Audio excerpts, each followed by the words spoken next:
So guys finally मेरा अवंतिका से order किया हुआ गेमिंग फ़ोन आ ही गया।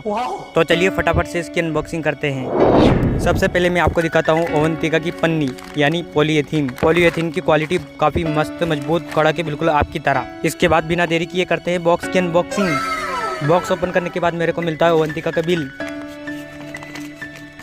इसको हटाते हैं साइड में। ये रहा फ़ोन, इसमें तो मोबाइल ही नहीं है। वो चूना लगा दिया। यहाँ देखा तब भी फ़ोन नहीं मिला। लेकिन एक सेकेंड, उसी फ़ोन से तो मैं वीडियो बना रहा हूँ। अगर आप इस फ़ोन का फुल डिटेल में रिव्यू देखना चाहते हैं तो कमेंट कर देना, मैं जल्दी लेके आऊँगा।